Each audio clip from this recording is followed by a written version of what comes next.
Hey guys, welcome back to another fly tying Tuesday with AvidMax. My name is Max and today we're going to be tying the Duracell jig. So in the vise, I got the X Series XT 500. This is a size 14.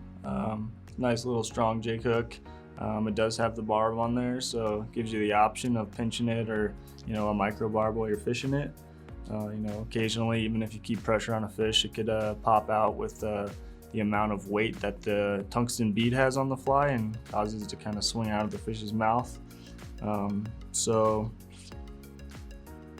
my bead, I got a Firehole slotted in the 3.5 sterling silver, and my thread, start out with some ultra thread in the 70 in a brown.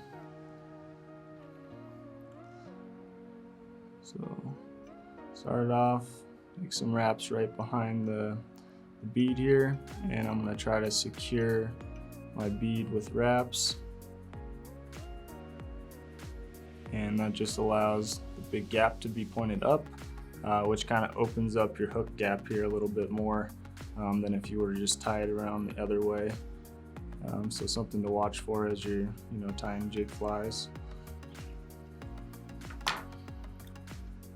Make some spins to flatten out my thread and work down the shank, making a little thread body here.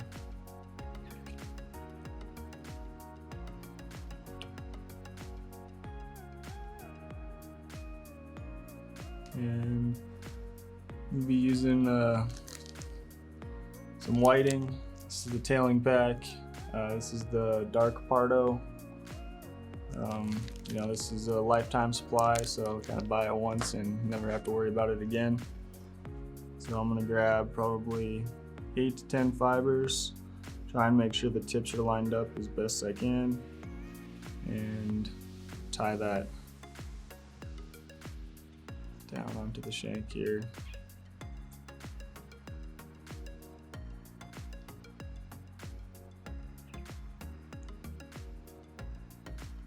And I'll make a couple of loose wraps.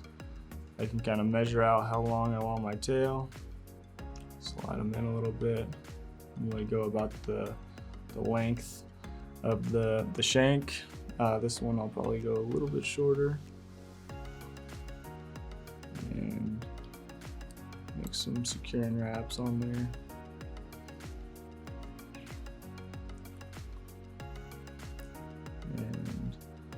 Before I trim it, I'll work it up just a little bit behind the bead, and then I'll snip it out. We're going to be using ice dub, so doing that though always kind of makes a little bit of a taper for you. So something to consider when you're tying maybe like a thread Frenchie or something.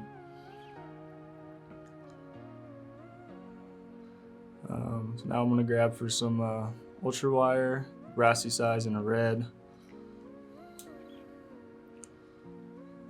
And tie that in.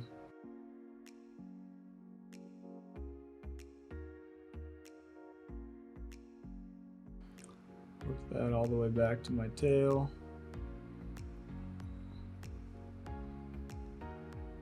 And kind of cover that up.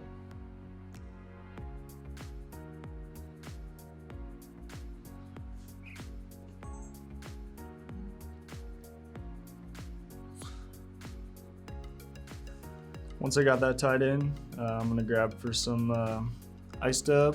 This is the UV brown. Grab a clump of that. And I like to try to avoid using dubbing wax when I'm using ice dub.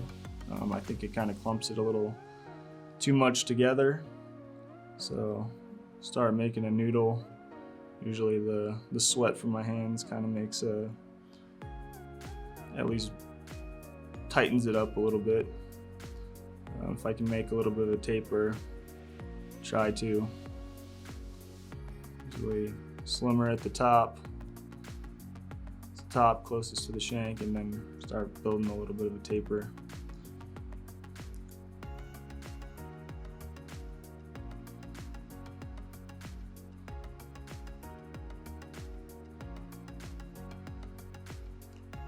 less is always more with dubbing. You know, you want to be able to see the rib that we're making here with the wire, so you know, fairly sparse. And start making my wraps.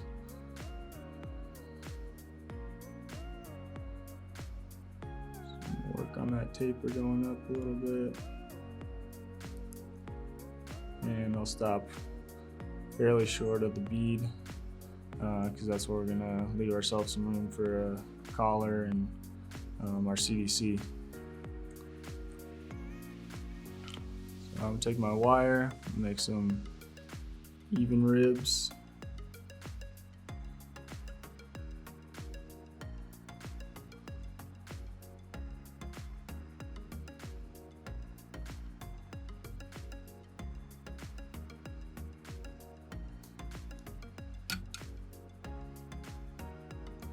And I'll capture my wire, make some wraps in front and behind. And I'll helicopter it out.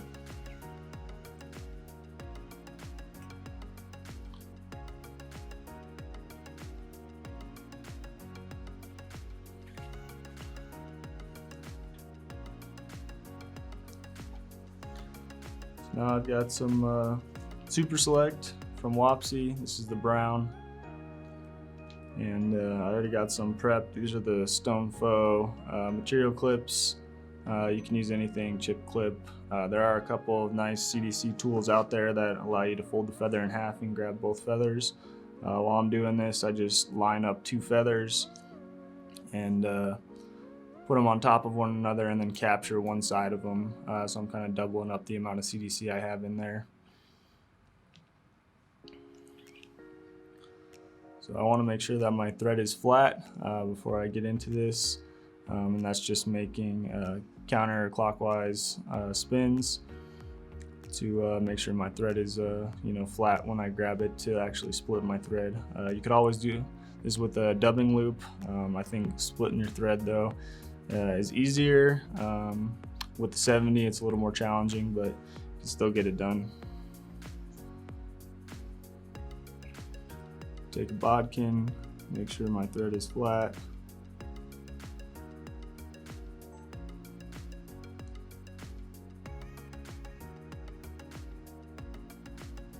And I'll split my thread evenly.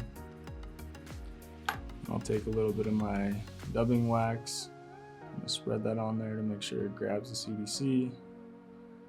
And place my material clip in here.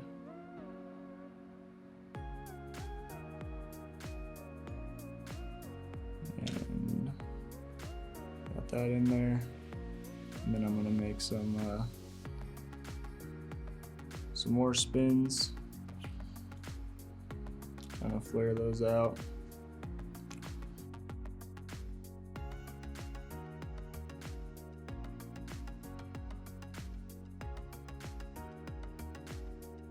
So as I'm working this in, I'm just going to keep trying to pull back the fibers so that they're all going towards the bend of the hook.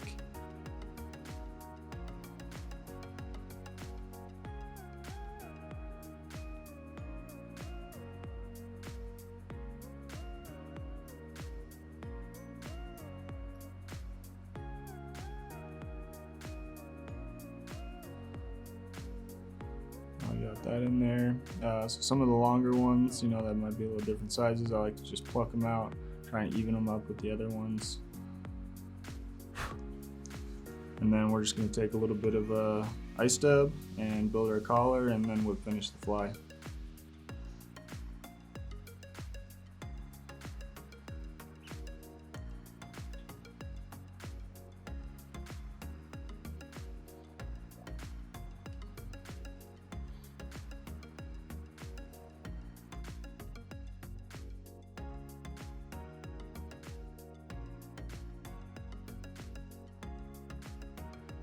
When I'm building my collar, I just want to make sure that I'm kind of keeping all that CDC pulled back. Nice little collar on there, and finish my thread right behind the bead. And quick whip finish.